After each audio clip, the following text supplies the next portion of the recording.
ഓരോ കൂട്ടായ്മയിലും ദൈവ കൃപയിൽ ആശ്രയിച്ചാണ് നാം ദിവസങ്ങളിൽ പ്രാർത്ഥിക്കുന്നതും നാം ദൈവനം ധ്യാനിക്കുന്നതും.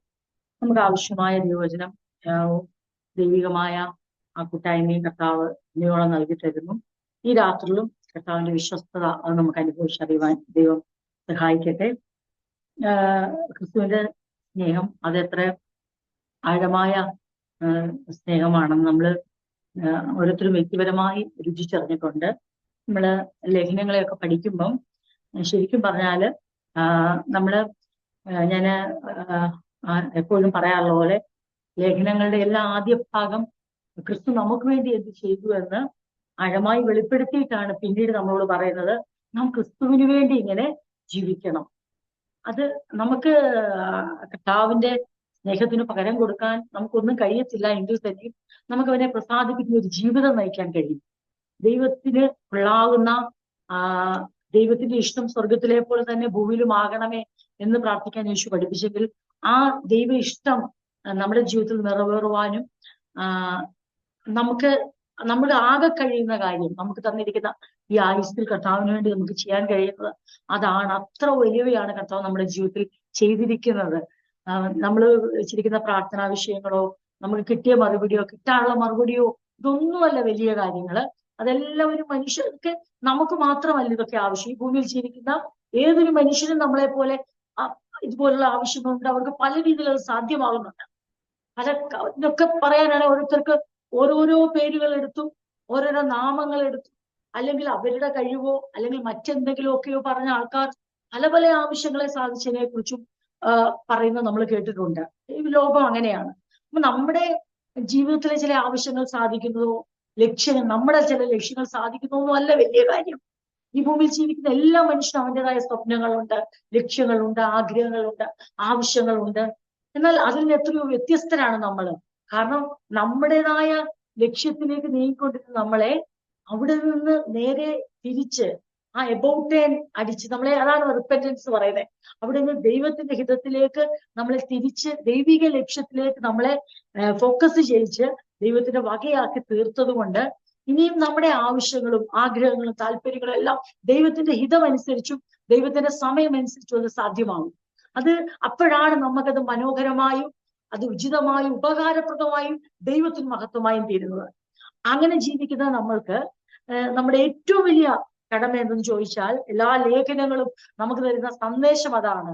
ഏത് ലേഖനങ്ങളിൽ നിന്ന് അപ്പോസ്തലന്മാർ ആദ്യം ക്രിസ്തുവിലൂടെ നമുക്ക് എന്ത് ലഭിച്ചു, നമ്മൾ എവിടെ നിന്ന് എവിടേക്ക് പ്രൊമോട്ട് ചെയ്യപ്പെട്ടു, നമ്മൾ ഏത് രാജ്യത്തിലായിരുന്നു, ഇപ്പോൾ ഏത് രാജ്യത്തിലായിരിക്കുന്നു, നമ്മൾ എങ്ങോട്ട് ലക്ഷ്യം വെച്ച് യാത്ര ചെയ്യുകയായിരുന്നു, ഇപ്പോൾ നമ്മൾ എങ്ങോട്ടാണ് മാറിയിരിക്കുന്നത്. ഇതിനെല്ലാം കാരണക്കാരനായി തീർന്നത് ക്രിസ്തുയേശുവാണ്.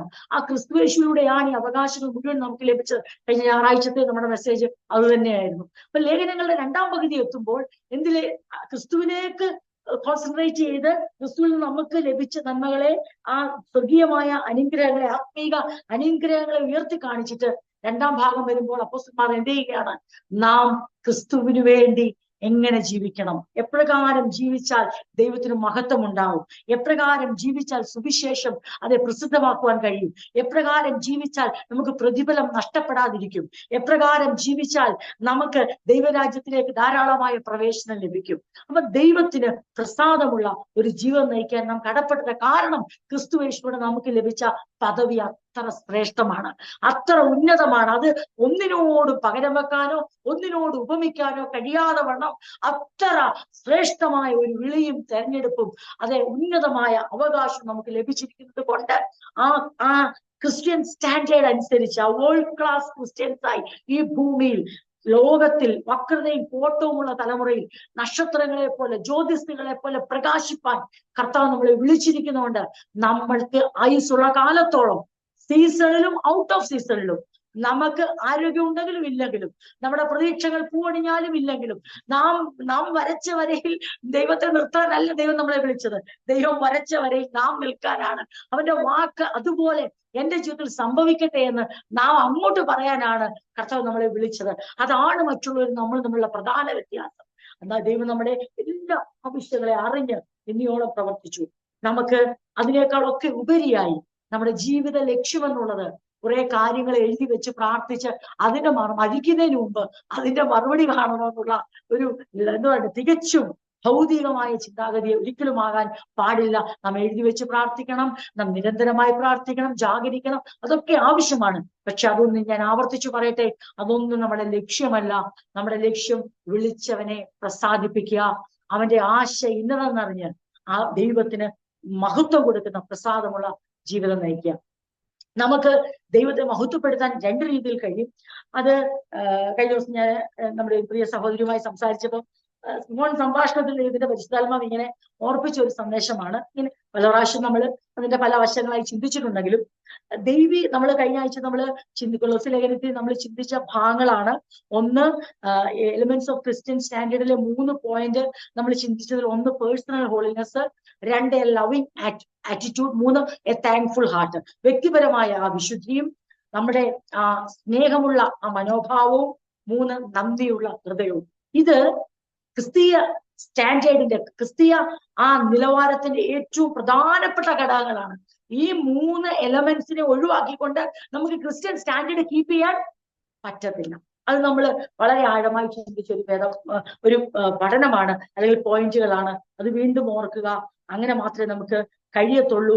നമുക്ക് നമ്മുടെ ക്രിസ്തീയ ജീവിതത്തെ ധന്യമാക്കുവാൻ, അതിനെ പ്രകടമാക്കുവാൻ, ദൃശ്യമാക്കുവാൻ ഒക്കെ കർത്താവ് തന്നിരിക്കുന്ന കാര്യങ്ങളാണത്. നമുക്ക് അങ്ങനെ തന്നെ ചെയ്യണം. അതെന്തുകൊണ്ടാന്ന് ചോദിച്ചാൽ, ഞാനത് തുടക്കത്തിൽ അതിന്റെ പോയിന്റ് ഞാൻ പറഞ്ഞിരുന്നു. എന്താണെന്ന് ചോദിച്ചാൽ, എന്തിനാണ് നമ്മൾ ഈ ക്രിസ്തീയ ജീവിതത്തിന്റെ നിലവാരത്തിന് ഇത്രയും പ്രത്യേകത ദൈവം കൽപ്പിച്ചതും നമ്മൾ എന്തിനാണ് അതിന് എഫോർട്ട് ഇടണം, അതിന് വലിയ പ്രാധാന്യമുണ്ടെന്നും പറയാൻ കാര്യമെന്നു ചോദിച്ചാൽ, ഈ ക്വാളിറ്റീസ് എല്ലാം നമ്മുടെ ജീവിതത്തിൽ, അതായത് each one of the qualities mentioned in this passage express themselves in relationship. വ്യക്തി ബന്ധങ്ങളിലാണ് ഈ പറയുന്ന എല്ലാ സൽഗുണങ്ങളും വെളിപ്പെടേണ്ടത്. ഇത് ഞാൻ ആവർത്തിച്ചു പറഞ്ഞു, ഇതൊരു ഏകാന്തതയിൽ ആർജിച്ചെടുക്കുന്ന ക്വാളിറ്റീസ് അല്ല. ഇത് ഒരു എന്താണ്, ഉപവാസത്തിലും പ്രാർത്ഥനയിലും നമുക്ക് ആത്മീകമായി ജീവിക്കാനുള്ള കരുത്ത് കിട്ടും. ഒരു സംശയമില്ല. നമ്മൾ അതിന് ഉപവസിക്കുകയും പ്രാർത്ഥിക്കുകയും തന്നെ വേണം. നമ്മൾ അത് ആത്മീകമായ ശുശ്രൂഷകൾക്ക്, ആത്മീകമായ എന്താണ് മുന്നേറ്റം നമ്മുടെ ജീവിതത്തിൽ നമുക്കത് ആവശ്യമാണ്. എന്നാൽ അത് ഒരു ദിവസം നമ്മൾ മുറിയടച്ചുകൊണ്ടോ, ഒരാഴ്ച നമ്മൾ ഉപവസിച്ചുകൊണ്ടോ, 21 ദിവസം നമ്മൾ ഉപവസിച്ചുകൊണ്ടോ നമുക്ക് ആർജിച്ചെടുക്കാൻ പറ്റുന്ന ക്വാളിറ്റീസ് അല്ല. അത് നമ്മളെ അതിലേക്ക് ബലപ്പെടുത്തും, നമ്മളെ ശക്തരാക്കും, നമ്മളെ കോൺസെൻട്രേറ്റ് ചെയ്യുവാൻ, നമുക്ക് ആ ശത്രുവിന്റെ തന്ത്രങ്ങളെ തിരിച്ചറിഞ്ഞ് ജീവിക്കുവാൻ തീർച്ചയായും സാധിക്കും. എന്നാൽ ഈ ഗുണങ്ങളെല്ലാം പ്രകടമാകുന്ന അടച്ചിട്ടിരിക്കുന്ന ഒരു മുറിക്കകത്തല്ല, ഉയർന്ന ഒരു മലയിലല്ല, ഏകാന്തമായ ഒരു പ്രാർത്ഥനാ സ്ഥലത്തല്ല, മറിച്ച് ഈ പറയുന്ന എല്ലാ ക്വാളിറ്റീസും, അതായത് എന്ന് പറഞ്ഞാൽ കമ്പാഷൻ ആയാലും, കൈൻഡ്നെസ് ആയാലും, ഹ്യൂമിലിറ്റി ആയാലും, മീക്നെസ് ആയാലും, പേഷ്യൻസ് ആയാലും, ലോങ് സഫറിങ് ആയാലും, ഫോർഗിവ്നെസ് ആയാലും, ഈ പറയുന്ന എല്ലാ, അതായത് ലവിങ് ആറ്റിറ്റ്യൂഡിന്റെ എല്ലാ ക്വാളിറ്റിയും എല്ലാം വെളിപ്പെടുന്ന എവിടാന്ന് ചോദിച്ചാൽ, ആ പേഴ്സണൽ ഹോളിനെസ്സും വെളിപ്പെടുന്നതെല്ലാം ബന്ധങ്ങളിലാണ്. അവിടെ തീർച്ചയായിട്ടും അതുകൊണ്ട് റിലേഷൻഷിപ്പിലൂടെ നമുക്ക് ഒളിച്ചോടി ജീവിക്കാൻ ഒരു ക്രിസ്ത്യാനിക്ക് പറ്റത്തില്ല. എനിക്ക് അവരെ ഇഷ്ടമല്ല, എനിക്ക് ഇവരെ ഇഷ്ടമല്ല, അവർ എന്റെ വൈബല്ല, അവരെന്റെ ഇതല്ല, എനിക്ക് അവരോട് അവരോട് ഈ ചോദ്യം ചോദിക്കും, ഞാൻ അതുകൊണ്ട് അവിടെ പോകത്തില്ല, ഞാൻ അവിടെ ചെന്ന്, ഇങ്ങനെ നമുക്ക് ലോകത്തിൽ നമുക്കത് പറ്റും, നമുക്കങ്ങനെ. പക്ഷെ ക്രിസ്തീയ ജീവിതത്തിൽ നമുക്ക് കഴിയത്തില്ല. അങ്ങനെ മാറി നിന്നാൽ എന്ത് ഉളവാകത്തില്ല? ആ ക്രിസ്തീയമായ ആദർശം, ദൈവം ആഗ്രഹിക്കുന്ന സൽഗുണങ്ങൾ നമ്മളിൽ ഉളവായി വരുത്തില്ല. അത് ഉളവായി വരുവാൻ നമുക്ക് ഇഷ്ടമില്ലാത്ത സാഹചര്യങ്ങളിൽ നമ്മളെ ദൈവം ആക്കി വെച്ചിട്ട് ദൈവത്തിന് ഇഷ്ടമുള്ള ഗുണങ്ങൾ നമ്മളിൽ ഉത്പാദിപ്പിക്കും. ഒന്നുകൂടെ ഞാൻ പറയാം, നമുക്ക് ഇഷ്ടമില്ലാത്ത സാഹചര്യങ്ങളിൽ ദൈവം നമ്മെ ആക്കി വെച്ചിട്ട് ദൈവം ഏറ്റവും അധികം ആഗ്രഹിക്കുന്ന ക്വാളിറ്റീസ്, ആട്രിബ്യൂട്ട്സ് ദൈവം നമ്മളിൽ എന്താണ് ക്രിയേറ്റ് ആകാനായിട്ട് അത് ദൈവം അനുവദിക്കും. ദൈവത്തിന്റെ വലിയൊരു പദ്ധതിയാണത്. അപ്പൊ നമ്മൾ ദൈവം ആഗ്രഹിക്കുന്ന സാഹചര്യങ്ങളിൽ നിന്ന് ഓടി അകന്നു കളഞ്ഞാൽ, നമുക്ക് ഇഷ്ടമുള്ള സാഹചര്യങ്ങളെ മാത്രം തിരഞ്ഞെടുത്ത്, നമുക്ക് ഇഷ്ടമുള്ള വ്യക്തികളെ മാത്രം നാം തിരഞ്ഞെടുത്ത്, നാം ഇഷ്ടമുള്ള അതുകൊണ്ട് ആ കാര്യങ്ങളെ മാത്രം തിരഞ്ഞെടുത്ത് നമ്മൾ ജീവിക്കാൻ ശ്രമിച്ചാൽ എന്ത് സംഭവിക്കുമെന്നറിയാമോ? ദൈവത്തിന് ഇഷ്ടമുള്ള, ദൈവത്തിന്റെ ക്രിസ്തുവിന്റെ മനോഭാവത്തിൽ ആ ലവിങ് ആറ്റിറ്റ്യൂഡിലേക്ക് നമുക്ക് ഒരു വളർച്ച ഉണ്ടാകത്തില്ല. അതുകൊണ്ട് നമ്മളെ എന്തിനു വേണ്ടി വിധേയപ്പെടണം? ദൈവം അനുവദിക്കുന്ന എല്ലാ ജീവിത സാഹചര്യങ്ങളുടെയും സഞ്ചരിപ്പാനുള്ള ഒരു മനസ്സും അതിനുള്ള ഒരു സബ്മിഷൻ നമുക്ക് ഉണ്ടായിരിക്കണം. അതിന്റെ റിസൾട്ട് കിട്ടുമ്പോഴാണ് നമുക്ക് മനസ്സിലാവുന്നേ ഇതിന് ഇത്രയും സന്തോഷകരമായ ഒരു അനുഭവം ഇതിനകത്തുണ്ടോ, ഇതിനകത്ത് ഈ ഡിസിപ്ലിനിലൂടെ ദൈവത്തിന് ഇത്ര ശ്രേഷ്ഠമായ ഒരു റിസൾട്ട് ഉണ്ടോ, ഞാനിത് അറിഞ്ഞില്ല എന്ന് പറയുന്ന ആ സന്തോഷം നമുക്കും കൂടെ തരാൻ ദൈവശക്തനാണ്. ദൈവത്തെ നാം സന്തോഷിപ്പിക്കുന്നുണ്ടല്ലോ, നാം ദുഃഖിതരാകാൻ ദൈവം സമ്മതിക്കത്തില്ല. ദൈവം അതിന് സാഡിസ്റ്റ് അല്ല. എന്ന് വെച്ചാൽ തന്നെ സന്തോഷിപ്പിക്കുന്ന നിരന്തരമായി പീഡിപ്പിക്കപ്പെട്ടുകൊണ്ട് മനസുഖമില്ലാതെ ഒരു സംതൃപ്തി ഇല്ലാതെ ദൈവം മാത്രം ഇങ്ങനെ സന്തോഷിക്കാൻ തക്കണം ദൈവം ഒരു സാഡിസ്റ്റ് അല്ല. മറിച്ച് ദൈവത്തെ നാം സന്തോഷിപ്പിക്കുന്ന ആ ജീവിത ശൈലിയിലേക്ക് നാം വരുമ്പോൾ തീർച്ചയായും ഓരോ നിമിഷവും നമ്മുടെയും കൂടെ സന്തോഷമാക്കി ദൈവം മാറ്റും. അതിന്റെ ഏറ്റവും വലിയ തെളിവാണ് പൗലോസ് അപ്പോസ്തലൻ. താൻ കാരാഗൃഹത്തിൽ കിടന്നുകൊണ്ട് ഈ കത്ത് എഴുതുമ്പോൾ, അത് കൊലോസ്യർക്ക് എഴുതുമ്പോഴും ഫിലിപ്പിയർക്ക് എഴുതുമ്പോഴും അപ്പോസ്തലൻ പറയുന്നത് നിങ്ങൾ കർത്താവിൽ സന്തോഷിപ്പിൻ. അപ്പൊ കർത്താവിൽ സന്തോഷിപ്പാനും കർത്താവിനെ സന്തോഷിപ്പിക്കുവാനും കഴിയുന്ന ജീവിതമാണ് ശിഷ്യന്മാർ നയിച്ചത്. ഒന്നുകൂടെ ഞാൻ പറയാം, കർത്താവിന് സന്തോഷിക്കുവാനും കർത്താവിൽ സന്തോഷിക്കുവാനും കഴിയുന്ന ആ ഇരുവശം ഒരുപോലെ വർക്ക് ചെയ്യുന്ന പ്രവർത്തിക്കുന്ന ഒരു ക്രിസ്തീയ ജീവിതത്തിലാണ് കർത്താവ് നമ്മളെ വിളിച്ചത്. നാം എന്താ പറയണ്ടേ, ഒരു രാവിലെ എഴുന്നേൽക്കുമ്പോൾ ഇന്ന് കർത്താവിനെ സന്തോഷിപ്പിക്കണമല്ലോ, എനിക്ക് അവിടെ പോകണമായിരുന്നു പോകാൻ പറ്റത്തില്ല, എനിക്ക് അങ്ങനെ പെരുമാറണമെന്ന് പെരുമാറാൻ പറ്റത്തില്ല, എന്റെ സന്തോഷത്തിനൊന്നും ഇവിടെ ഒരു പ്രാധാന്യമില്ല, ദൈവത്തിന് രാവിലെ തൊട്ട് രാത്രി വരെ ദൈവത്തെ സന്തോഷിപ്പിച്ചാൽ മതി എന്ന് പറയുന്ന ഒരു ബോറൻ ലൈഫിലേക്കല്ല ദൈവം നമ്മളെ വിളിച്ചിരിക്കുന്നത്. എന്ന് പറഞ്ഞ ഒരു ബ്ലാക്ക് ആൻഡ് വൈറ്റ് ലൈഫിലേക്കല്ല ദൈവം നമ്മളെ വിളിച്ചിരിക്കുന്നത്. നാം അവനെ സന്തോഷിപ്പിക്കുമ്പോൾ അത് നമ്മുടെ കൂടെ സന്തോഷമാക്കി അതിൽ ആനന്ദിക്കത്തക്ക, അതിൽ സംതൃപ്തി കണ്ടെത്തക്ക വിധം, അതിൽ നമുക്ക് ജയം കണ്ടെത്തക്ക വിധത്തിൽ ദൈവം നമ്മളെ പരിശീലിപ്പിച്ചിരിക്കും, നടത്തിയിരിക്കും. അതിന് നമ്മുടെ സബ്മിഷൻ മാത്രം മതി. നാം ദൈവിക ഉദ്ദേശങ്ങൾക്ക് ഏൽപ്പിച്ചു കൊടുത്താൽ മതി. കർത്താവ് അത് ചെയ്യും. ഞാനിത് പറഞ്ഞു വരുമ്പോൾ ഞാൻ ആ പറഞ്ഞ കാര്യം ഞാൻ മറന്നിട്ടില്ല. ഞാൻ എന്താ പറഞ്ഞു ചോദിച്ചാൽ, ഈ കാര്യങ്ങളിൽ പ്രത്യേകം ഓർത്തോണം.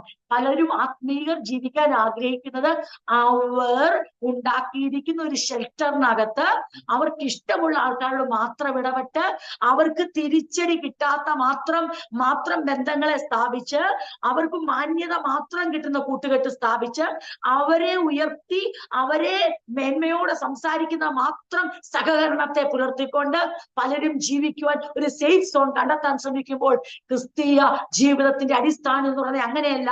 പിന്നെയോ ക്രിസ്തു എങ്ങനെയാണോ എല്ലാ അനുഭവങ്ങളിലൂടെ കടന്നുപോയത്, ശിഷ്യന്മാർ എങ്ങനെയാണോ കടന്നുപോയത്, അതുപോലെ ദൈവം അനുവദിക്കുന്ന ഏത് ജീവിത സാഹചര്യത്തിലൂടെയും കടന്നുപോകാൻ നാം തയ്യാറാവുമ്പോഴാണ് ഈ ക്വാളിറ്റീസ് പുറത്തു വരുന്നത്. എങ്ങനെയാ പുറത്തു വരുന്നത്? അത് റിലേഷൻഷിപ്പിലാണ് അത് എക്സ്പ്രസ് ആകുന്നത്. അങ്ങനെയുള്ള ബന്ധങ്ങളിലൂടെ പോകുന്നില്ലേ? ഞാൻ പറയട്ടെ, നമുക്ക് കരുണയും മനസ്സലിവും കാണിക്കേണ്ട ഒരു ബന്ധത്തിലൂടെ നാം പോകുന്നതിൽ കരുണയ്ക്ക് എന്ത് പ്രാധാന്യം, മനസ്സലിവിന് എന്ത് പ്രാധാന്യം? നമുക്ക് ക്ഷമിക്കേണ്ട ഒരു സാഹചര്യം വരുന്നില്ല എങ്കിൽ, നമ്മളോട് ദോഷം ചെയ്ത ഒരാളോട് ക്ഷമിക്കേണ്ട ഒരു സാഹചര്യം, നാം ക്ഷമ എങ്ങനെ അറിയും? നാം എങ്ങനെ ക്ഷമിക്കും? ഇതെല്ലാം ദൈവത്തിന്റെ പ്ലാനുകളാ. ഈ ക്വാളിറ്റീസിലെല്ലാം നമുക്ക് ഡെവലപ്പ് ആകേണ്ടതിന് കർത്താവ് അനുവദിക്കുന്ന സാഹചര്യങ്ങൾ ദൈവവും നന്മയ്ക്കായി കൂടി വ്യാപരിപ്പിക്കും. നമുക്കത് തീർച്ചയായും ബോധ്യം വേണം.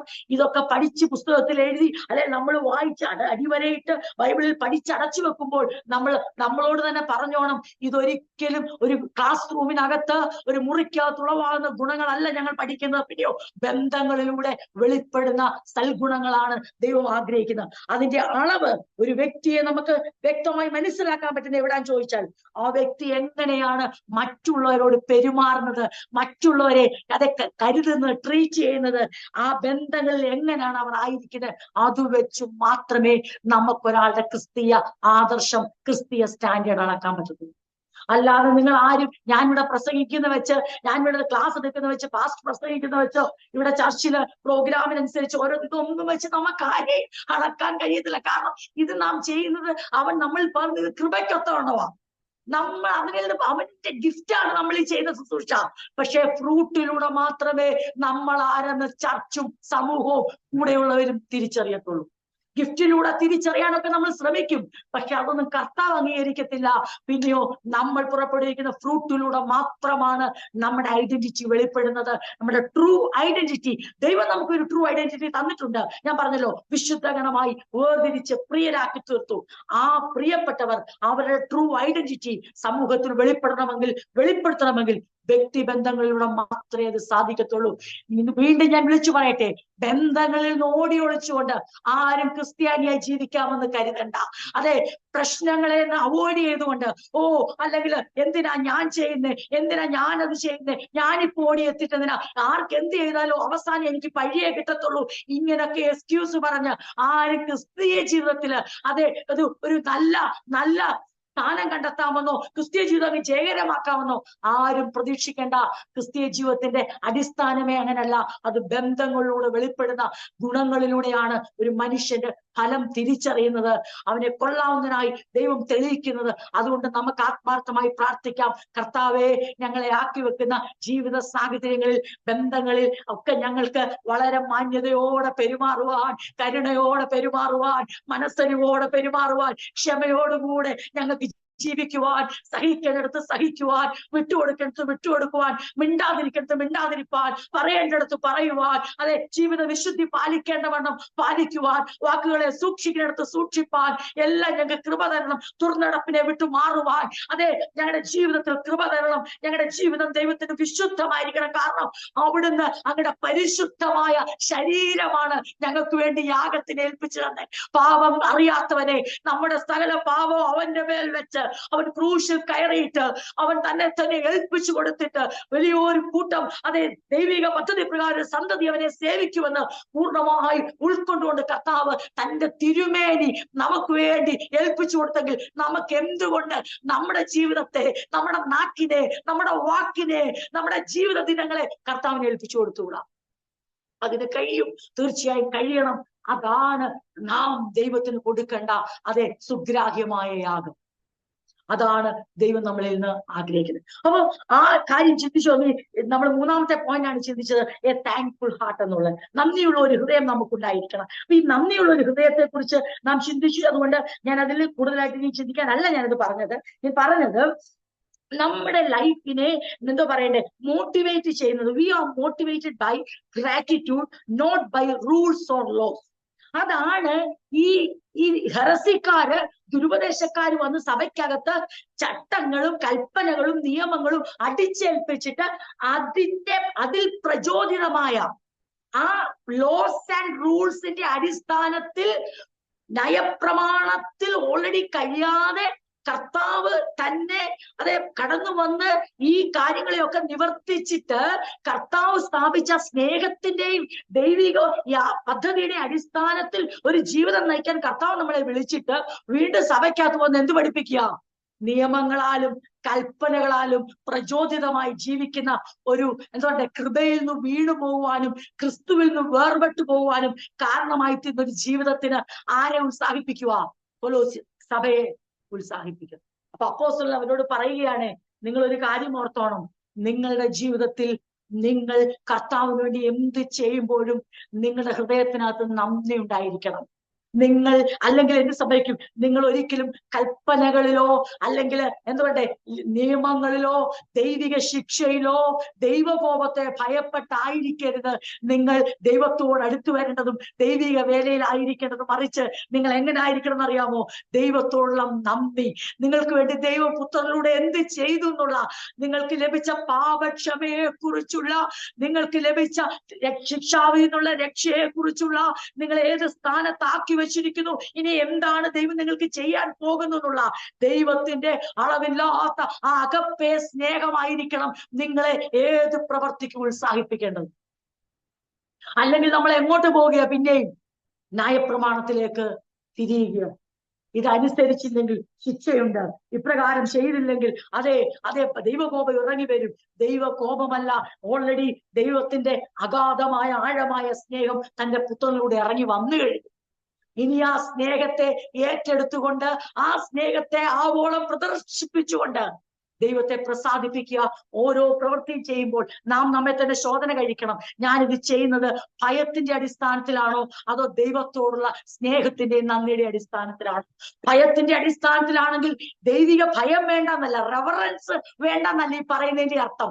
ഫിയർ ഓഫ് ഗോഡ് വേണം. പക്ഷെ അതൊരു എന്താ പറയണ്ടേ, ഒരു കണ്ടംനേഷൻ നടക്കുമെന്നും അല്ലെങ്കിൽ ശിക്ഷ വിധിച്ച് തള്ളുമെന്നുള്ള ഭയമല്ല വേണ്ട. പിന്നെയോ ദൈവം എന്ത് ചെയ്തിരിക്കുന്നു ഓർക്കുമ്പോൾ അവനെ ആദരിക്കുന്ന ഭയമാണ് വേണ്ടത്.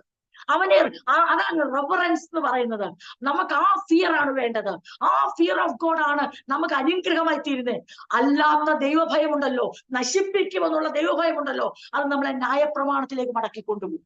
എന്നാൽ എന്നെ രക്ഷിച്ച ദൈവത്തിന് കൊള്ളാവുന്ന ജീവൻ നയിക്കാൻ ഞാൻ കടപ്പെട്ടവളാണ്, അതെന്റെ ജീവിതത്തിന്റെ ലക്ഷ്യമാണെന്ന് പറഞ്ഞുകൊണ്ട് നാം നന്ദിയുള്ള ഹൃദയത്തോടെ ചെയ്യുന്ന ഓരോ പ്രവർത്തികളും ദൈവത്തിന് ഏറെ പ്രസാദകരമാണ്. അത് വളരെ ശ്രദ്ധയോടെ വേണം നമ്മുടെ മനസ്സിൽ ഓർത്തണം ദൈവസഭയ്ക്കകത്ത്. അതുകൊണ്ടാണ് നമ്മൾ ഒരു കാര്യവും പറഞ്ഞ് ആരെയും ഭയപ്പെടുത്താൻ ശ്രമിക്കാത്തത്. കാരണം അത് ഭയപ്പെടുത്തി ഭീരുത്വത്തിന്റെയും ഭയത്തിന്റെയും എന്താ പറയണ്ടേ ഒരാത്മാവിനെ അല്ല, പിന്നെയോ സുബോധത്തിന്റെയും ജ്ഞാനത്തിന്റെയും ആത്മാവിനെയാണ് ദൈവം നമുക്ക് തന്നിരിക്കുന്നത്. അപ്പോ നമ്മള് അത് ഞാനത് പറയുമ്പോ അപ്പൊ ഈ നന്ദിയുള്ള ഒരു ഹൃദയം നമുക്ക് ദൈവം തരുമ്പോൾ നമുക്ക് പാപക്ഷമ ലഭിച്ചതുകൊണ്ട് ദൈവത്തോടുള്ള സമാധാനമുണ്ട്. നമുക്ക് അത് നിമിത്തം നമുക്ക് നമ്മൾ എന്തിനാ ഈ പാടുന്ന നിങ്ങളിങ്ങനെ സങ്കീർത്തനങ്ങളും സ്തുതികളും ഈ ആത്മീയ ഗീതങ്ങളും ഒക്കെ നിങ്ങൾ ഇങ്ങനെ ഇത് എന്തിന്റെ അടിസ്ഥാനത്തിലാ? അതൊരു വർഷിപ്പ് ഓഫ് താങ്ക്ഫുൾനെസ് ആ. നന്ദിയുടെ അടിസ്ഥാനത്തിൽ ആ നന്ദിയുടെ പറയുന്ന ഒരു ഉറവ നമ്മുടെ അകത്തുണ്ട് ദൈവത്തോടുള്ള. ആ ഉറവയിൽ നിന്ന് പുറപ്പെടണം എന്ത്? ആത്മീക ഗീതങ്ങളും കീർത്തനങ്ങളും സങ്കീർത്തനങ്ങളും എല്ലാം അവിടെ നിന്ന് ഉറവണം. അല്ലാതെ ആരെല്ലാം എങ്ങനെയൊക്കെ പറഞ്ഞാലും ദൈവം അത് അംഗീകരിക്കത്തില്ല. ദൈവത്തിന് കീർത്തനം കൊടുക്കുന്ന, ദൈവത്തിന് മഹത്വം കൊടുക്കുന്ന, ദൈവത്തിന് വേണ്ടി കീർത്തനം പാടുന്ന, ആത്മീക ഗീതങ്ങൾ പാടുന്ന ഓരോ വ്യക്തിയും അറിഞ്ഞിരിക്കണം, അത് ദൈവത്തിന് പ്രസാദകരമാകണമെങ്കിൽ അത് എന്താൽ പ്രചോദിതമാകണം? അത് താങ്ക്ഫുൾനെസ്സിനാൽ, നന്ദിയുള്ള ഹൃദയത്തിൽ അതേ ഉരുവായി വരുന്ന പാട്ട് മാത്രമേ ദൈവത്തിന് അംഗീകരിക്കാൻ കഴിയത്തുള്ളൂ. നന്ദിയില്ലാത്തൊരു ഹൃദയം വെച്ചുകൊണ്ട് ഇന്ന് ഞായറാഴ്ചയാണല്ലോ പാടിയേ പറ്റൂ, ഇന്ന് ഞായറാഴ്ചയാണല്ലോ കൈയടിച്ചേ പറ്റൂ, ഇന്ന് വെള്ളിയാഴ്ചയാണല്ലോ പ്രാർത്ഥിച്ചേ പറ്റൂ, ഇന്ന് ചൊവ്വാഴ്ചയാണല്ലോ ഇരുന്നേ പറ്റൂ എന്ന് പറയുന്ന ആ ഗ്രാറ്റിറ്റ്യൂഡ് ഇല്ലാത്ത ഒരു ഹൃദയത്തിൽ നിന്ന് വരുന്ന ഒരു കാര്യവും അംഗീകരിക്കാൻ തക്കവണ്ണം നമുക്കറിയാമല്ലോ, അവൻ ഹൃദയങ്ങളെ അറിയാത്ത ദൈവമല്ല, നിരൂപണങ്ങളെ ഹൃദയങ്ങളെ ദൂരത്തുനിന്ന് ഗ്രഹിക്കുന്നവനാണ്. കാരണം ന്യായപ്രമാണത്തിൽ അങ്ങനെ ആയിരുന്നു. അവിടെ ദൈവവുമായുള്ള വ്യക്തിപരമായ ബന്ധമില്ലായിരുന്നെങ്കിലും നല്ല കാളക്കിടാവിനെയും ആട്ടുകൊറ്റ അവരെവിടെ കൊണ്ടുവരും? ആലയത്തിൽ യാഗത്തിനായി അർപ്പിക്കും.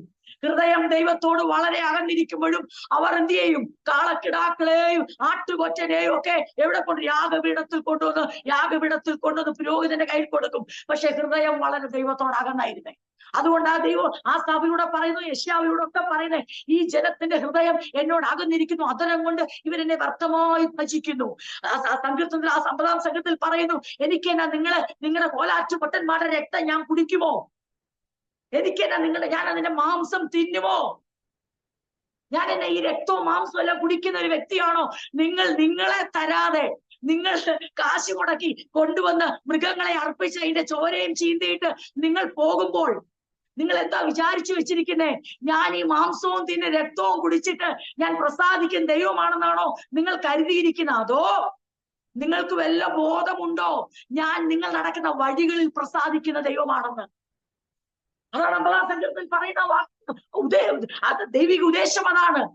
ഇവര് വിചാരിച്ചു ഇവര് കൊണ്ടുവരുന്ന കാള കിടാക്കളിലും അല്ലെ ആട്ടുകൊറ്റനിലും ഈ ഭേദസ്സുള്ള എല്ലാം അങ്ങോട്ട് കൊടുക്കുമ്പോൾ ദൈവം അങ്ങ് പ്രസാദിച്ചെന്ന് ഇവർ വിചാരിച്ചു. ഒടുവിൽ ദൈവം ആ സഭയിലൂടെ സംസാരിക്കുക, നിങ്ങൾ അങ്ങനെ തെറ്റിദ്ധരിക്കരുത്, ഞാൻ അങ്ങനെ ഒരു ദൈവമല്ല. പറയാനറിയാമോ? നന്ദിയുള്ള ഹൃദയത്തിന്റെ പ്രാധാന്യം, ഗ്രാറ്റിറ്റ്യൂഡുള്ള ഹാർട്ട് ഫിൽഡ് വിത്ത് ഗ്രാറ്റിറ്റ്യൂഡ് എന്ന് പറയുന്നുണ്ടല്ലോ, അത് ഒരു വെൽ പ്ലീസ്ഡ് ഹാർട്ടാ. ദൈവം പ്രസാദിക്കുന്ന ഒരു ഹൃദയം എന്ന് പറയുന്ന ഏത് ഹൃദയമാണെന്നറിയോ? ദൈവത്തോടും ദൈവം ചെയ്ത പ്രവൃത്തികളോടും അതെ നന്ദി നിറഞ്ഞൊരു ഹൃദയത്തോടു കൂടെ നാം ഒരു മാറത്തടിച്ച് എന്റെ കർത്താവേ എന്നൊന്ന് വിളിക്കുമ്പോൾ, നാം അവന്റെ സന്നിധിയിൽ വന്നിട്ട് ഒരു പാട്ടിന്റെ ഒരു ഈരടി പാടുമ്പോൾ, നാം അവന്റെ നാമത്തെ ഒന്ന് ഉയർത്തുമ്പോൾ, അവന്റെ സന്നിധിയിൽ അത് മഹത്വമായി തീരും. അല്ലാതെ നാം എന്തെല്ലാം ചെയ്താലും ദൈവത്തിന് പ്രസാദനമാകത്തില്ല. ഈ താങ്ക്ഫുൾ ഹാർട്ട് നമുക്ക് ഏറ്റവും അനിവാര്യമാണ്. നാം നമ്മുടെ വഴികൾ, ഞാൻ ആ സന്ദർഭവശാൽ ആ ഭാഗം എന്റെ ഹൃദയത്തിൽ വന്നുകൊണ്ട് ഞാൻ ആ ഭാഗത്തിൽ ഒന്ന് 50-ാം സങ്കീർത്തനത്തിൽ ഇങ്ങനെ എഴുതിയിരിക്കുന്നത്,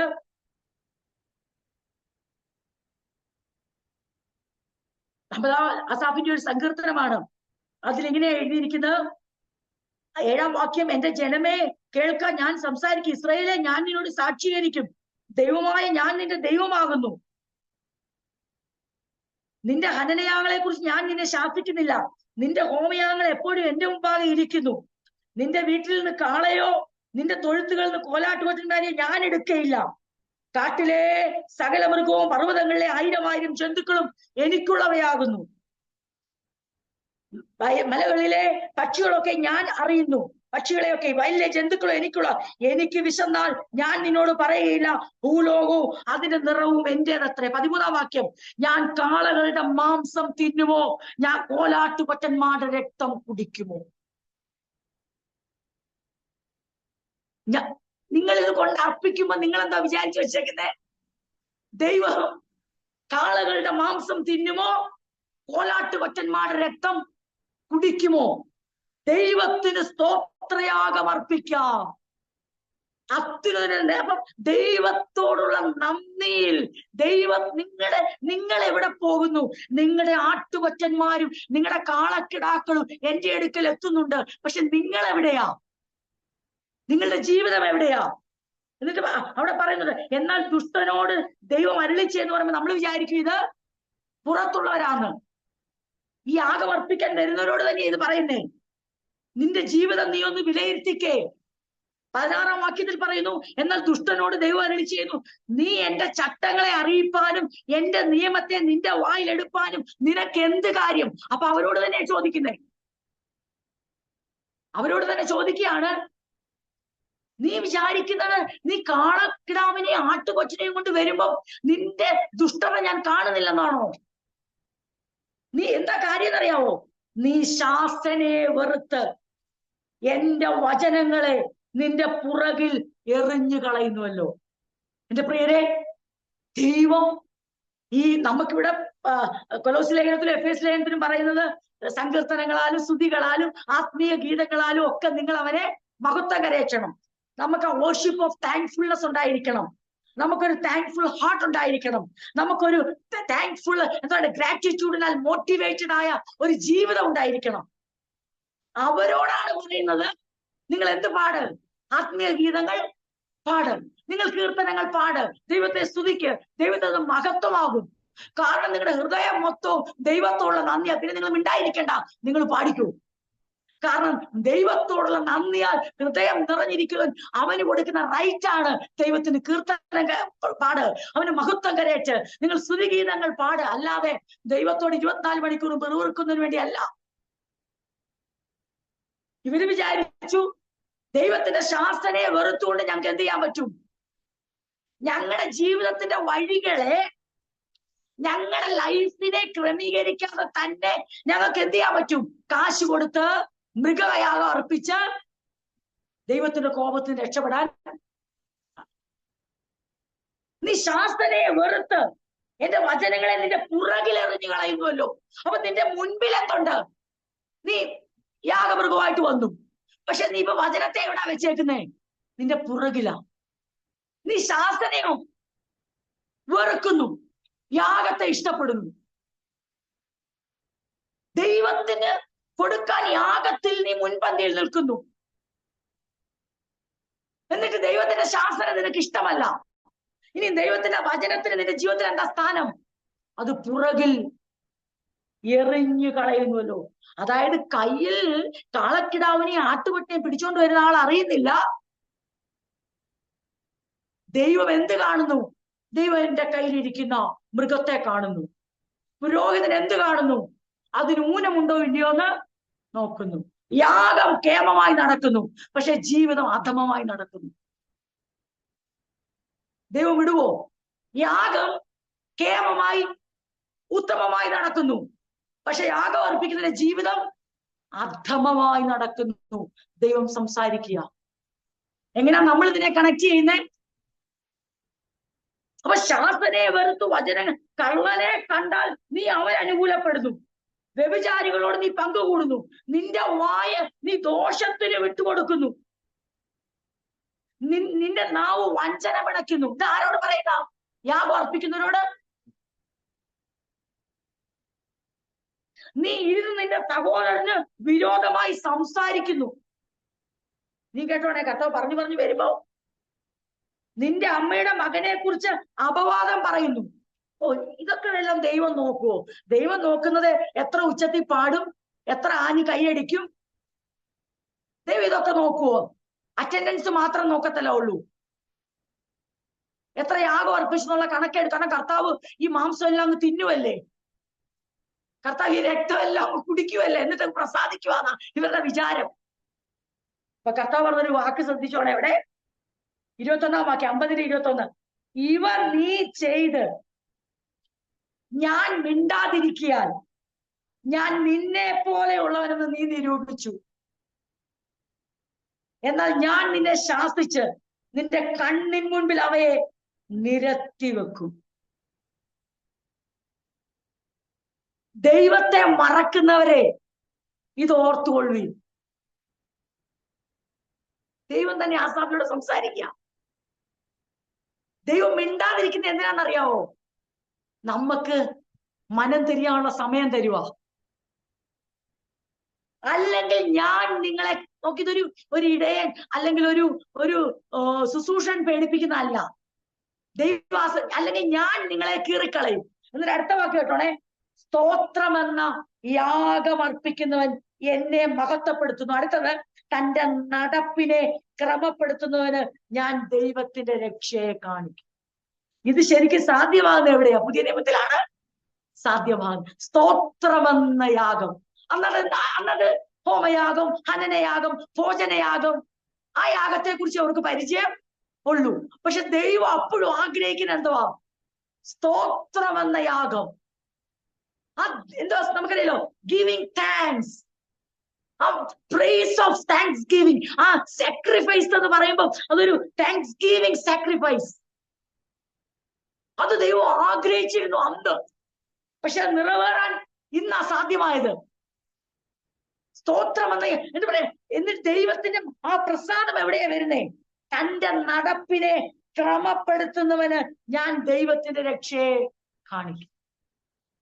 ദൈവം നമ്മളിൽ ഒരു താങ്ക്ഫുൾ ഹാർട്ട് പ്രതീക്ഷിക്കുന്നു എന്ന് പറയുമ്പോൾ അതിന്റെ അർത്ഥം നമ്മൾ എന്താ പറയണ്ടേ, ഒരു സമയാസമയങ്ങളിൽ ഒരു ചടങ്ങ് പോലെ കൂടി വന്നിട്ട് thank you Lord, thank you Lord, thank you Lord, ദൈവത്തിന് മഹത്വം എന്ന് പറഞ്ഞ് നാം ഒരു കീർത്തനം പാടി, ഒരു ഗീതം പാടിയിട്ട് തിരിച്ച് വീട്ടിൽ പോയിട്ട് എന്നാലും കർത്താവ് എന്നോട് ഇങ്ങനെ ചെയ്തല്ലോ എന്ന് പറയുന്നതോ, അല്ലെങ്കിൽ അവന്റെ ശാസനയെ വെറുത്തിട്ട് അവന്റെ വചനങ്ങളെ പുറകിലെറിഞ്ഞിട്ട് തന്റെ ജീവിതത്തെ ക്രമപ്പെടുത്താൻ കഴിയാതെ നാം കൊടുക്കുന്ന ദശാംശം കൊണ്ട് ആ ദൈവം ജീവിക്കുന്ന ഒരു തോന്നൽ ഇന്നത്തെ പലർക്കും ഉണ്ട്. ഇന്ന് ഈ യാഗം ഇവിടെ ആപ്ലിക്കബിൾ അല്ല. പക്ഷെ ഇന്ന് എന്താ ആപ്ലിക്കബിൾ ആണെന്നറിയാവോ? അതെ, ഞങ്ങൾ കൊടുക്കുന്ന വരുമാനം കൊണ്ടാ ദൈവം ഇന്ന് നിലനിൽക്കുന്നുള്ള മട്ടിൽ, ഞങ്ങൾ കൊടുക്കുന്ന യാഗം കൊണ്ടാ ദൈവം ദൈവമായിരിക്കുന്നേ എന്ന് അന്ന് ചിന്തിച്ച പോലെ ഞങ്ങളേ ഉള്ളൂ ദൈവത്തിന് യാഗം അർപ്പിക്കാൻ. ഞങ്ങൾ അർപ്പിച്ചില്ലേ പിന്നെ ആരർപ്പിക്കും എന്ന് വിചാരിച്ച് അവർ മൃഗങ്ങളുമായി ദൈവസന്നിധി ചെന്നപ്പോൾ ദൈവം എന്ത് കണ്ടു? അവരുടെ ജീവിതത്തെ നോക്കിയിട്ട് ദൈവം സംസാരിക്കുന്ന പോലെ ഇന്ന് രാത്രിയിൽ നമ്മളൊരു കാര്യം ഓർത്തോണം.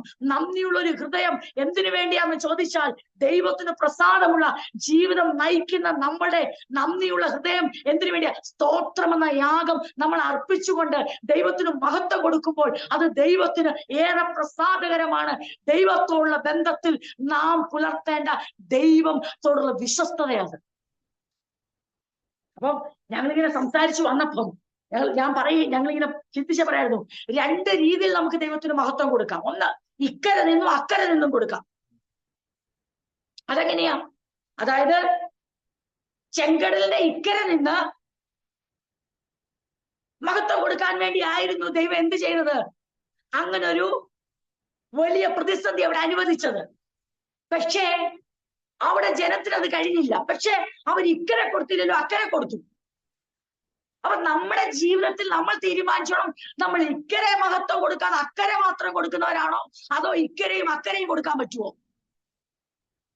ഒരെത്തും പിടിയില്ലാത്ത ഒരു സ്ഥലത്ത് കൊണ്ട് ദൈവം നിർത്തിയേക്കുക.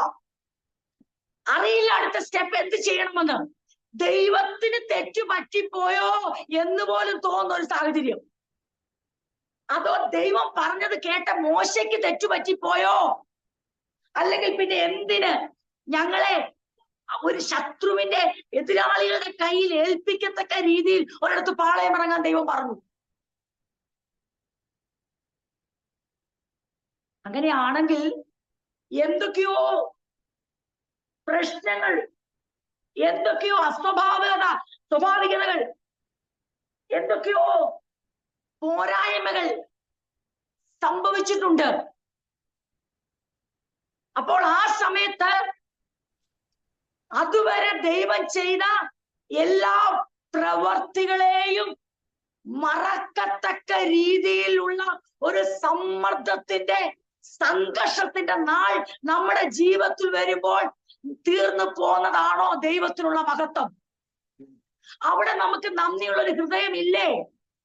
അതോ നാം നേരിടുന്ന വിഷയങ്ങൾക്ക് വേണ്ടി ദൈവം പ്രവർത്തിച്ചാൽ മാത്രമേ നന്ദി ഉണ്ടാകത്തുള്ളൂ? അതോ നമ്മുടെ ജീവിതം ദൈവത്തോടുള്ള നന്ദിയാൽ പ്രചോദിതമായി നീങ്ങുന്ന ജീവിതമാണോ?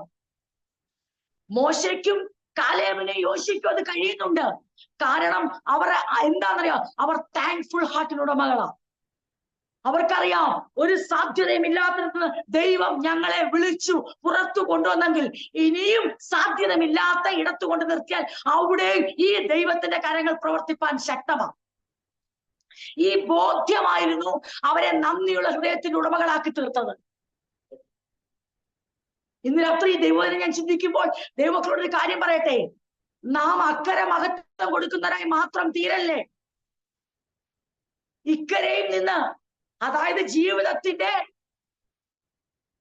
അൺസർട്ടനിറ്റിയെ ഫേസ് ചെയ്യുമ്പോൾ, അനിശ്ചിതത്വത്തെ നേരിടുമ്പോൾ, ഇങ്ങനെ ഒരിടത്ത് ഞാൻ വന്ന് നിൽക്കേണ്ടതല്ല, എന്തൊക്കെയോ എനിക്ക് മനസ്സിലാകാത്ത ഒരിടത്ത് ഞാൻ ആയിരിക്കുന്നു എന്ന് തോന്നുമ്പോഴും നാം ഒരു കാര്യം ഓർത്തണം, അതൊക്കെ ദൈവം മാറ്റിക്കോളും. അതൊക്കെ ദൈവത്തിന്റെ പ്രവൃത്തി കടന്നു വരുമ്പോൾ ഈ അൺസർട്ടനിറ്റി മാറും. പക്ഷേ ഓപ്പർച്യൂണിറ്റി പിന്നെ കിട്ടത്തില്ല. ഞാൻ ഒന്നുകൂടെ പറയാം, നാം നേരിടുന്ന അൺസർട്ടനിറ്റിയെ, അനിശ്ചിതത്വത്തെ, ഇക്കരയിലെ ഈ പ്രശ്നത്തെ, ഇപ്പോൾ നേരിടുന്ന ഈ സമ്മർദ്ദത്തെ, സംഘർഷത്തെ കർത്താവിന് ഒരു വാക്ക് കൽപ്പിക്കുമ്പോൾ, ഒരു കിഴക്കൻ കാറ്റടിപ്പിക്കുമ്പോൾ ചിറ പോലും മാറി ഉണങ്ങി നില ഉണ്ടാകാൻ ഒരു നിമിഷം മതി. പക്ഷെങ്കിൽ ഓപ്പർച്യൂണിറ്റി ഒരിക്കലും തിരികെ ലഭിക്കത്തില്ല. എന്തിനു വേണ്ടിയുള്ളത്? ദൈവത്തിന് കൊടുക്കേണ്ട മഹത്വം, നന്ദിയുള്ള ഹൃദയത്തോടെ അവന് കൊടുക്കേണ്ട ആ മഹത്വം കൊടുക്കാനുള്ള അവസരം ഇവിടെ കിട്ടത്തില്ല, അവിടെ കിട്ടും. അത് അവര് മാക്സിമം ഉപയോഗിച്ചു. എവിടെ? അക്കരെ ചെന്ന് കഴിഞ്ഞപ്പോൾ അപ്പോഴാണ് അവർക്ക് എന്ത് സംഭവിച്ചത്? നന്ദിയുള്ള ഹൃദയം ഉണ്ടായത്. എന്താണ് നന്ദിയുള്ള ഹൃദയത്തിന്റെ പ്രചോദനം? ജീവിതം നന്ദിയുള്ള ഹൃദയത്താലല്ല നീങ്ങിയത്, പിന്നെയോ അവർ നേരിട്ട ഒരു മഹാപ്രതിസന്ധിയിൽ ദൈവം അവർ ചിന്തിക്കുന്നതിനപ്പുറമായ ഒരു അത്ഭുതം ചെയ്തപ്പോൾ അവരെ നന്ദിയുള്ളവരായി തീർന്നു. ഇനി കേട്ടോണം, ജീവിതം, ലൈഫ് ഗ്രാറ്റിറ്റ്യൂഡിനാൽ, നന്ദിയാൽ മോട്ടിവേറ്റഡ് ആയില്ലെങ്കിൽ ഓർത്തോണം, നമ്മളുടെ ജീവിതത്തിൽ ഒരിക്കലും സംഘർഷങ്ങളുടെ നടുവിൽ നമുക്ക് ദൈവത്തിന് മഹത്വം കൊടുക്കാൻ കഴിയത്തില്ല. രാവിലെ ഉണരുമ്പോൾ നമ്മൾ ആദ്യം ചെയ്യുന്ന എന്തായിരിക്കും അറിയാവോ? നാം കാലാവസ്ഥയെ കുറ്റം പറയും. വെയിലാണെങ്കിൽ നമ്മൾ കുറ്റം പറയും, മഴയാണെങ്കിൽ കുറ്റം പറയും, തണുപ്പാണെങ്കിൽ കുറ്റം പറയും, ചൂടാണെങ്കിൽ കുറ്റം പറയും. പക്ഷേ നമ്മൾ നന്ദിയുള്ള ഹൃദയത്താൽ മോട്ടിവേറ്റഡ് ആയി ജീവിക്കുന്ന ഒരു വ്യക്തിയാണെങ്കിൽ ഓർത്തോ, നാം തണുപ്പിന് സ്തോത്രം പറയും, ചൂടിന് നന്ദി പറയും, കാറ്റിന് നന്ദി പറയും, മഴയ്ക്ക് നന്ദി പറയും. അവിടെ നയിക്കുന്ന എല്ലാം നന്മയ്ക്കാണ്. ദൈവത്തിന് സ്തോത്രം. കാരണം അങ്ങയുടെ ഹിതം പോലെ എല്ലാം സംഭവിക്കട്ടെ. അങ്ങാണ് സകലത്തിന്റെ അധികാരി, അങ്ങാണ് സകലത്തെ ഉളവാക്കൻ. അങ്ങയുടെ മക്കളായി ജീവിക്കാൻ ലഭിച്ച ഭാഗ്യത്തിനായി സ്തോത്രം എന്ന് പറഞ്ഞുകൊണ്ട് നാം കാലെടുത്തു വെക്കും. അപ്പൊ നമ്മൾ നമ്മളെ തന്നെ ഒന്ന് ശോധന കഴിച്ചോണം. എങ്ങനെ?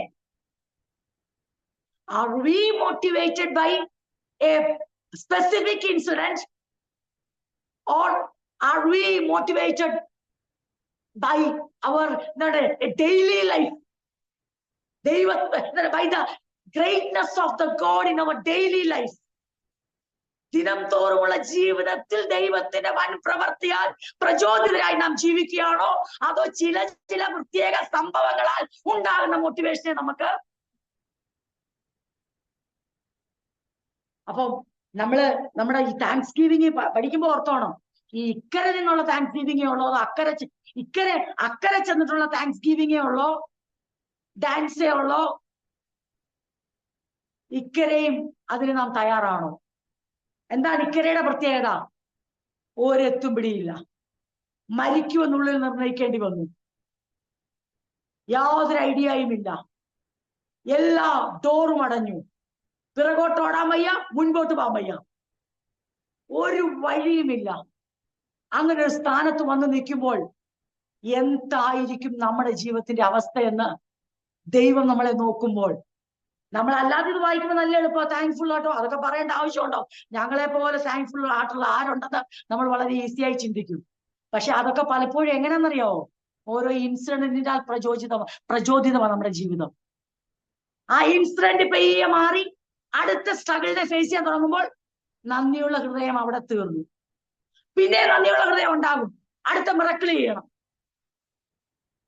ഇന്ന് രാത്രി നമ്മള് ഈ ദൈവപ്രവൃത്തിയുടെ, നമ്മുടെ വിഷയങ്ങളിൽ പ്രതിസന്ധിയിൽ ദൈവം പ്രവർത്തിക്കുന്ന രീതിയിലുള്ള പ്രചോദിതമാണോ നമ്മുടെ ജീവിതം, അതോ ദൈവം നമുക്ക് വേണ്ടി ചെയ്തിരിക്കുന്ന ഓരോ കാര്യങ്ങളിലും നമ്മുടെ വീണ്ടെടുപ്പ് മുതൽ നമ്മളെ നടത്തുന്ന വഴികളാൽ തികച്ചും നമ്മുടെ ഹൃദയവും നമ്മുടെ ചിന്തകളും പ്രചോദിതമാണെങ്കിൽ, ഞാൻ തീർത്തു പറയട്ടെ, നമുക്ക് വേണ്ടിയുള്ള ആ ആലോചനയാണ് കൊലോസ്യ ലേഖനത്തിൽ നമ്മൾ കഴിഞ്ഞ ആഴ്ച വായിച്ച ആ ഭാഗം. എന്താണ് ആ ആലോചന?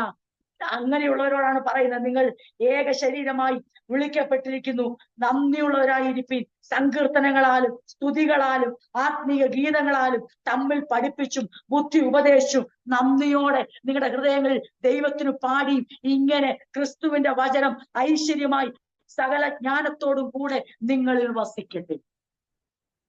അല്ലെങ്കിൽ എന്ത് സംഭവിക്കും? 50-ാം സങ്കീർത്തനത്തിൽ പറഞ്ഞ പോലെ ദൈവം പറയും, നിങ്ങൾ എന്തോ വിചാരിക്കുന്നേ, നിങ്ങൾ ഉച്ചത്തിൽ 4 പാട്ട് പാടുമ്പം ഇളകുന്നവനാണോ? നമ്മളോട് ഇനി മാംസത്തിന്റെ രക്തത്തിന്റെ കാര്യം ചോദിക്കത്തില്ല. നമ്മളോട് ചോദിക്കും, നിങ്ങൾ എന്താ വിചാരിക്കും, നിങ്ങളുടെ ഡ്രം സെറ്റിന്റെ ശബ്ദം കേൾക്കുന്ന ഉടനെ സിംഹാസനത്തിൽ എഴുന്നേൽക്കുന്നവനാണോ ഞാൻ? നിങ്ങൾ എന്താ വിചാരിക്കും, നിങ്ങളുടെ കീബോർഡിന്റെ ശബ്ദം കേൾക്കുന്ന ഉടനെ ഞാൻ അങ്ങ് ആനന്ദത്താൽ നിറയുമെന്നാണോ നിങ്ങൾ കരുതുന്നേ? നിങ്ങളുടെ പാട്ടിന്റെ താളവും ലയത്തിലും ഞാൻ ആകെ ആകൃഷ്ടനാവുന്നാണോ നിങ്ങൾ കരുതുന്നേ? നമ്മുടെ ഇന്നത്തെ രീതിയിലാണ് ഞാൻ പറയുന്നേ. നിങ്ങൾ എന്ത് വിചാരിക്കുന്നു? എന്റെ ശാസനയെ വെറുത്തിട്ട്, എന്റെ വചനങ്ങളെ പുറകിലെറിഞ്ഞിട്ട് നിങ്ങൾ വിചാരിക്കുന്നത് നിങ്ങൾ എത്ര അത്യുച്ചത്തിൽ ആർത്തുപാടിയാലും അത് ദൈവം താങ്ക്സ് ഗിവിംഗ് ആയ വർഷിപ്പായി ഒരിക്കലും കാണത്തില്ല. ഇതെന്ന് പറയുന്ന ഒരു ലൈഫ് സ്റ്റൈലാണ്. വർഷിപ്പ് ഓഫ് താങ്ക്ഫുൾനെസ് എന്ന് പറയുന്നത് ഒരു സൺഡേ സർവീസിനെ കുറിച്ചല്ല, അതൊരു ലൈഫിന്റെ സർവീസിനെ കുറിച്ചാണ്. നന്ദിയുള്ള ഹൃദയത്തോടു കൂടിയുള്ള ദൈവത്തിന് കൊടുക്കുന്ന ജീവിതം എന്ന് പറയുന്ന ഒരു ഞായറാഴ്ച സർവീസിനെ കുറിച്ചല്ല, അതൊരു ജീവിതം നാം ദൈവത്തിന് സർവീസായി സമർപ്പിക്കുന്ന ജീവിതത്തിന്റെ മോട്ടിവേറ്റിംഗ് ഫാക്ടറാണ് thankfulness towards God. Motivating factor, അതും നമ്മുടെ ഉള്ളിൽ ആഴമായി നിറയണമെന്ന് ദൈവം ആഗ്രഹിക്കുന്നു. അതിങ്ങനെയും കൂടെ നമ്മൾ ചിന്തിച്ചോണം. ഒരു പ്രത്യേക വിഷയം വന്ന് അതിനെ മൂടിക്കളയാൻ നമ്മൾ സമ്മതിക്കരുത്. ഒരു പ്രത്യേക സംഭവം വന്ന്, ജീവിതത്തിന്റെ ഒരു നിർജീവത്വം വന്ന്, നിരാശാജനകമായ ഒരു അനുഭവം വന്നിട്ട് അതിനെ മൂടിക്കളയാൻ നമ്മൾ ഒരിക്കലും അനുവദിക്കരുത്. അത് നമ്മുടെ ജീവിതത്തിൽ ദൈവം ആഗ്രഹിക്കുന്നു. അതുകൊണ്ട് നമുക്കെല്ലാം ഹൃദയത്തിൽ തറപ്പിച്ചും ഉറപ്പിച്ചും പറയണം, ഞങ്ങൾ അക്കരെ മാത്രം തപ്പെടുക്കുന്നവരല്ല, ഞങ്ങൾ ഇക്കരെയും ദൈവത്തിന് മഹത്വം കരയറ്റാൻ വിളിക്കപ്പെട്ടവരാണ്. ഞങ്ങൾ അത്ഭുതങ്ങളിലൂടെ നടന്നിട്ട് അക്കരെ എത്തി മാത്രം ആർപ്പിടുന്നവരല്ല. പിന്നെയോ ഒരെത്തും പിടിയില്ലാത്ത അനിശ്ചിതത്തിൽ ദൈവം ഞങ്ങളെ നിർത്തിയാലും ഞങ്ങൾ വിളിച്ചു പറയും, ദൈവം തിന്മയ്ക്കായി ഒന്നും ചെയ്യത്തില്ല, അവൻ സകലത്തിനും മതിയായവനാ. എനിക്ക് ഇന്നത്തെ ദിവസത്തെ കുറിച്ച് ഒരു എത്തും പിടിയില്ല, പക്ഷെ ഞാൻ എന്തുകൊണ്ട് ഈ അനുഭവത്തിലായിരിക്കുന്നുവെന്ന് വ്യക്തമായി അറിയുന്ന ഒരു ദൈവത്തെയാണ് ഞാൻ സേവിക്കുന്നത്. അതാണ്. അപ്പോൾ മനസ്സിലാകും ഈ വ്യക്തിയുടെ ലൈഫ് ആ ഗ്രാറ്റിറ്റ്യൂഡിനാൽ മോട്ടിവേറ്റഡ് ആണോ. ഇതെല്ലാം ചുരുക്കി പറഞ്ഞാൽ ഇതെല്ലാം ഒന്നല്ലെങ്കിൽ മറ്റൊരു വിധത്തിൽ വെളിവാകുന്ന ക്വാളിറ്റീസ് ആണ്. ഇതൊന്നും ഹിഡൻ അല്ല എന്ന് ദൈവമക്കൾ വ്യക്തമായി അറിഞ്ഞിരിക്കണം. ആർക്കും പറയാൻ പറ്റത്തില്ല. നിങ്ങൾ ആരും അറിയുന്നില്ല, എന്റെ ഹൃദയത്തിൽ അളവില്ലാത്ത നന്ദിയാ. അങ്ങനെ പറഞ്ഞിട്ട് ഒരു കാര്യവുമില്ല. നമ്മുടെ ഹൃദയത്തിൽ നിറഞ്ഞു കവിയുന്ന ആ ഗ്രാറ്റിറ്റ്യൂഡ്, അത് തീർച്ചയായും നമ്മുടെ സഹവിശ്വാസികൾക്ക് മനസ്സിലാവുന്ന ഒരു ക്വാളിറ്റി ആയിരിക്കും. അതിനെ ചുരുക്കി പറഞ്ഞാൽ ഈ 3 കാര്യങ്ങൾ നമ്മൾ പഠിക്കുമ്പോൾ ദൈവത്തിന്റെ പരിശുദ്ധാത്മാവ് നമ്മളെ ഓർപ്പിക്കുന്ന കാര്യം ഇതാണ്. ഇത് 3ഉം ദൈവത്തോടും മനുഷ്യരോടും സഭയോടും ബന്ധപ്പെട്ടിരിക്കുന്ന ശ്രേഷ്ഠമായ 3 ക്വാളിറ്റിയാണ് നമ്മൾ ചിന്തിച്ചത്.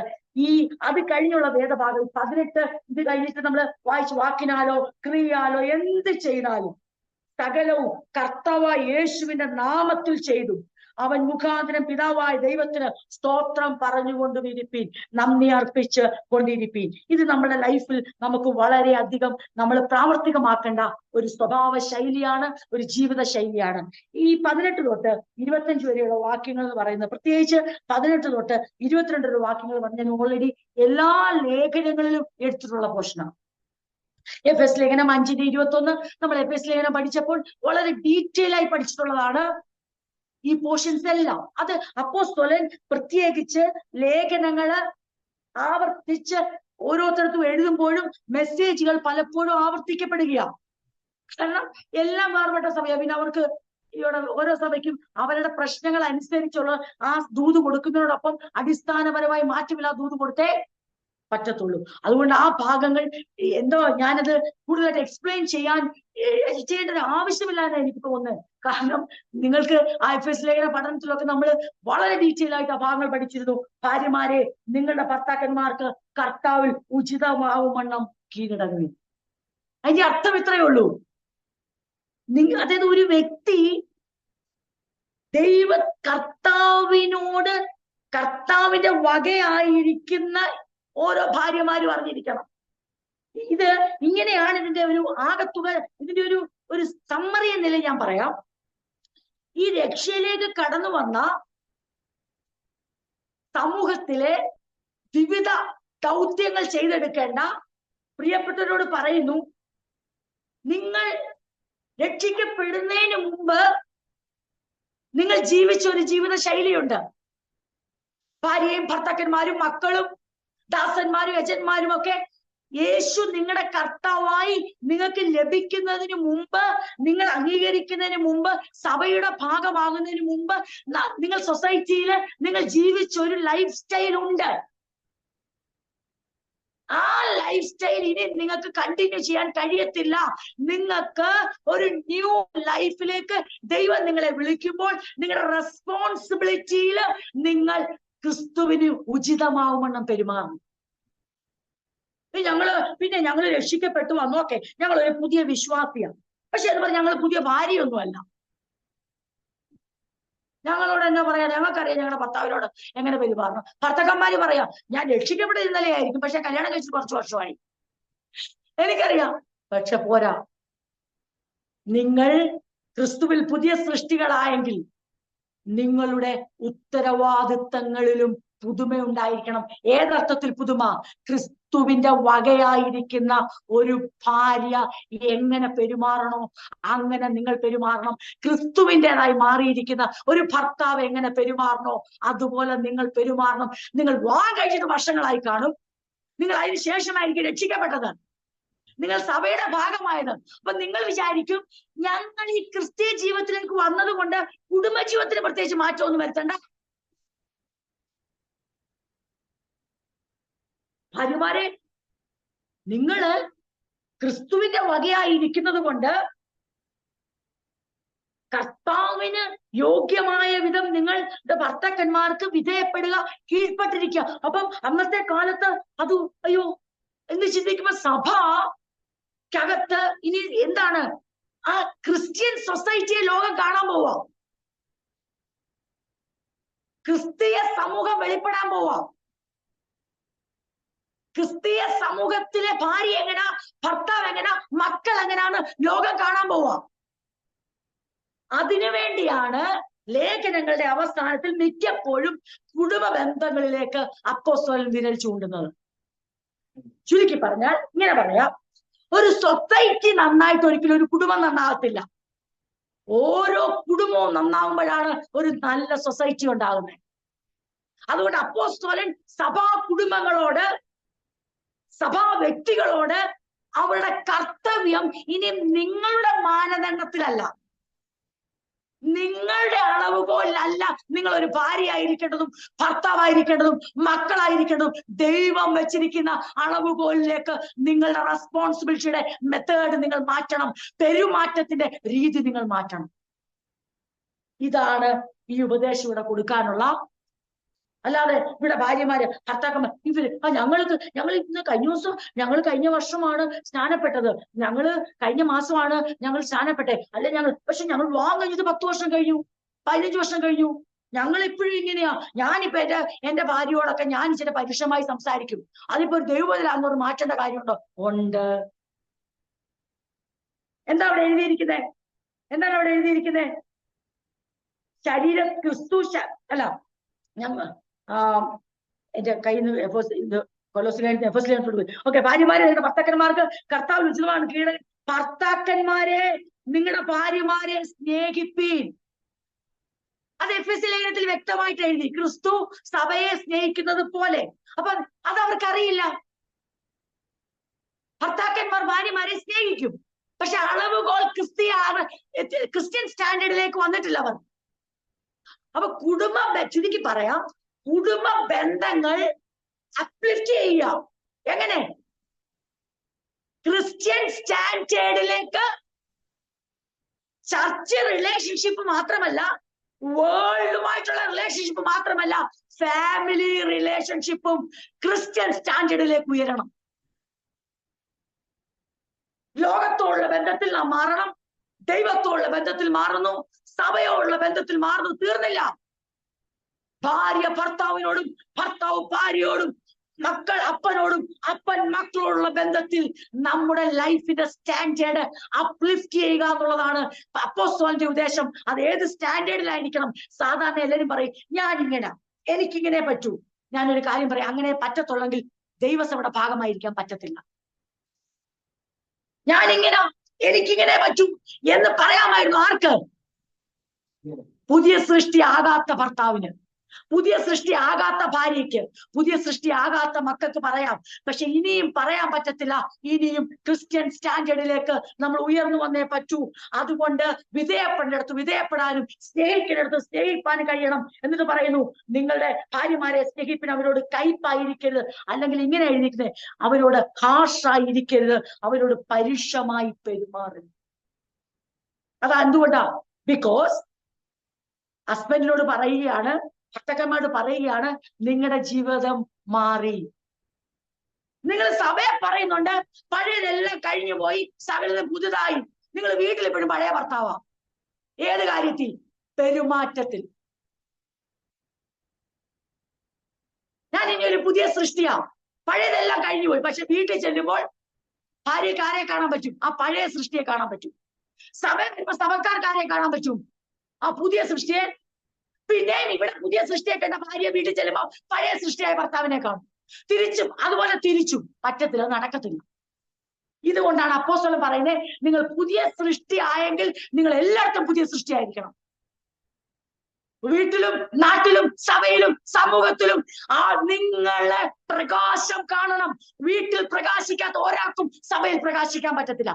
സഭയിൽ പ്രകാശിക്കാത്ത ഒരാൾക്കും സമൂഹത്തിൽ പ്രകാശിക്കാൻ പറ്റത്തില്ല.